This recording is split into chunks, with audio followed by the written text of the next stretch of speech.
Hello everyone. My name is Gabriela de la Cruz-Sánchez, and I will be talking about proximity and definiteness in complex demonstratives of Otomi. So, this research documents language through life memories, and the goal of this research is to encourage the creation of written material in indigenous languages, along with the study of their grammatical features.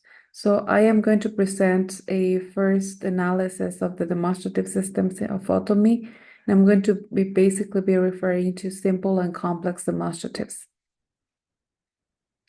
Otomi is a group of 22 linguistic varieties that are native to Mexico. It belongs to the Otomangan family and to the Otopamesu family. It's a prodrop language, its verb initial and its head marking. It's spoken in several states located mainly in the center of the country. And the variety that I am referring to in this paper is the Temoaya Otomi. This belongs to the Western Otomi group. This group is composed of three different communities or three different areas: Temoaya, San Felipe, and San Andrés Contitlan. And all the data that I am referring to and all the examples came from Temoaya Otomi. We have around 84,000 speakers of this variety of this Western Otomi, and the Maya is the second most spoken after Northern Otomi. So this is the second variety with the largest number of speakers.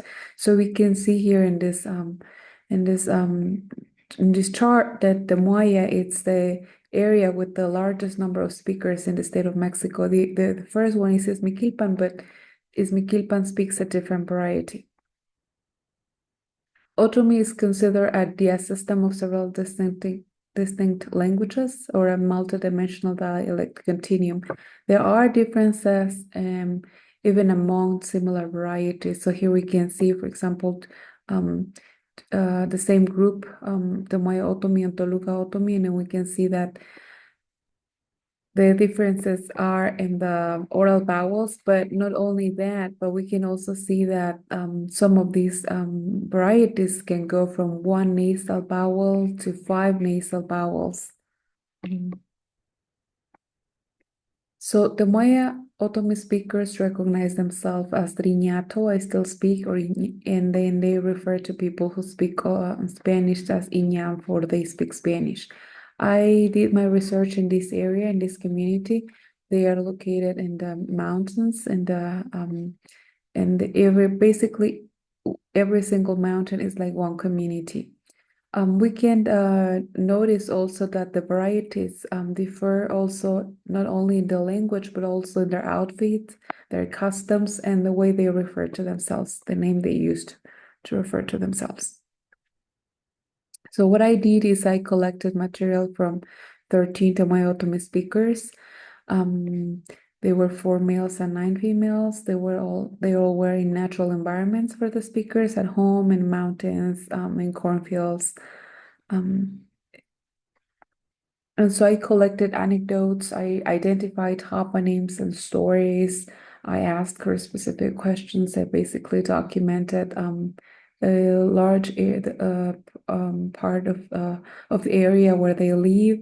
And I collected 39 life stories if you would like to take a look at them. And these stories contain a lot of geographical vocabulary and other wisdoms. They contain 69 native toponyms and the stories behind them. They are translated into English and Spanish. All of the stories took place in the early 70s and were collected during the winter 2022 in the municipality of Temoaya in Mexico. And so these are the stories, and the stories will aim to contribute to the recognition of indigenous territories and the promotion of native Mexican languages, to empower speakers and invite métis to find their way back to their roots. So here I have one example of these stories. So people here were telling me the stories of this flower and how they use it to make, they use the pistil basically to make earrings. And so something that I noticed is all these words that I have highlighted here in yellow. And these are the demonstratives that I will refer to later. We have another story of flowers as well. Here I have a short story of a drink. And you can read this story also. Um, and so the noun phrase we can find some prefixes that can be demonstratives, numerals, possessives, numerals, diminutives, honorifics, augmentatives, and adjectives as a prefix that precede the noun. Or we can find some elements as suffixes, like object pronouns, number, and independent. So in the language, nouns are preceded by a demonstrative or a number. Demonstratives are definite and they contain number and proximity information. Four of these demonstratives are simple, since they contain only one base form, and the other seven are made of two base forms. So these are complex demonstratives. The number of indefinite markers is reduced to three forms, which is have the na, the ra, and the yo. And their nouns are not common in the language and mainly occur with plural, indefinite, and mass nouns. So here I have an example of a sentence. I have Toshi finished Shua, I told John. So here we can see that Shua is for John. And then we have the demonstrative, singular and proximal. So it means that this nu implies that this Shua is proximal to the speaker and the addressee. It is possible that they are looking at him either because Shua is close to them or because that Shua, that John, is a close friend or family member. So there are some psychological factors that determine the use of demonstratives, depending on whether the referent is in joint attention or whether it is considered cognitively accessible by the addressee. The same applies for proper, common, mass, or countable nouns. So in this example number 2, we can see that we have ka, and instead of the nu shua, we have ka shua.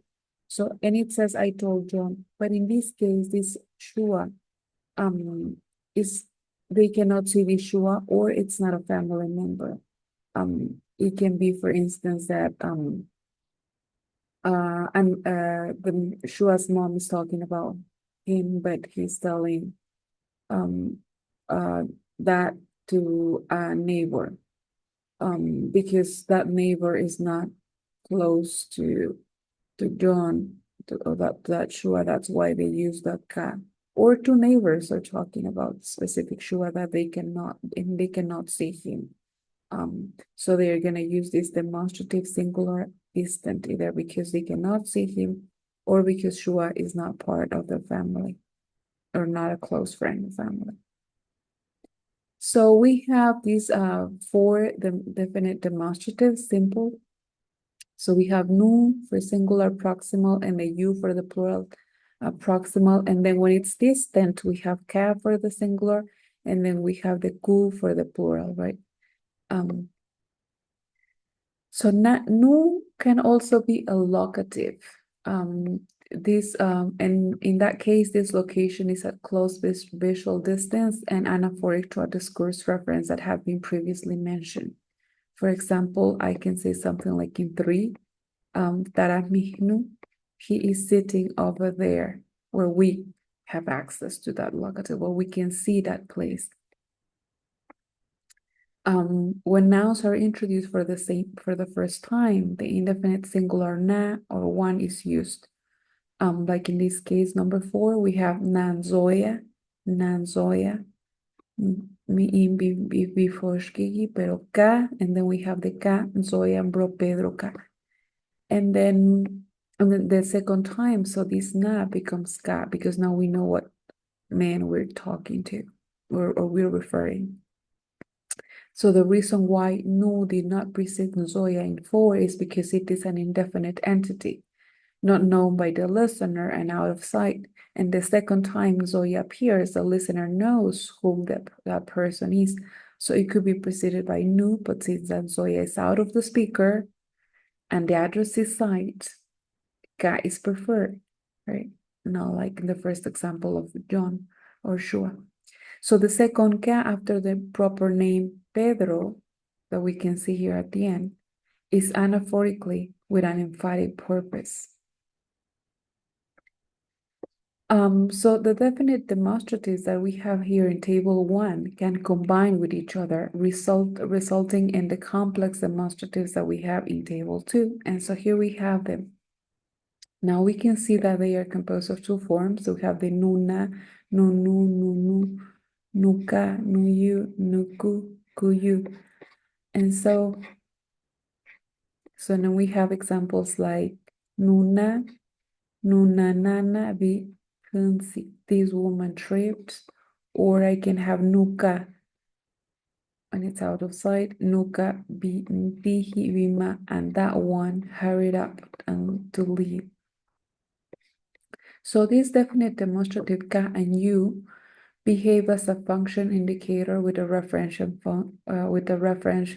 function, and nu with the proximality feature gets blocked by the function indicator or the second particle. So complex demonstratives seem to have more of an emphatic function in sentences like 5 and 6. So for instance, here I have radahtan chala nu yu dani, and so I have here the nu and then yu dani. So I have the nu that I said that first was demonstrative singular, but this feature gets blocked by the u, which is plural. So these flowers are too beautiful, and then this demonstrative becomes plural. And so this example, these flowers are too beautiful, can be expressed as radahtan chala yu dani. As we can see in this case, we just have a simple demonstrative. So we can get rid of the nu or the complex form of the demonstrative, and we will be saying these flowers are too beautiful. And then this, we could be using the simple form instead of the complex form.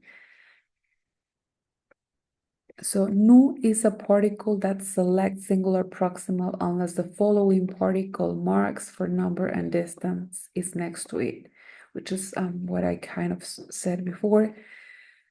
So here I have, for instance, the nupu for there. Pu is a locative distance, so the proximality of the nu got blocked here. And so I am saying nuputa punsi, I tripped over there. Nuwa, wa is proximal, and nu is proximal too. So it stays there. So nuwa ha libui, here where I live. And then we can see also attached to the singular gege, nu gege him, nu gege vidoi, nu gege hu, them. So nu is probably the more productive with different syntactic functions. Speakers and addressees are considered when choosing the demonstrative. And then, of course, further semantic analysis and contrastive focus and emphasis needs to be done. The fact that many other structures like this demonstrative could be related to the definiteness and language having few cases of indefinite bare names. Thank you so much.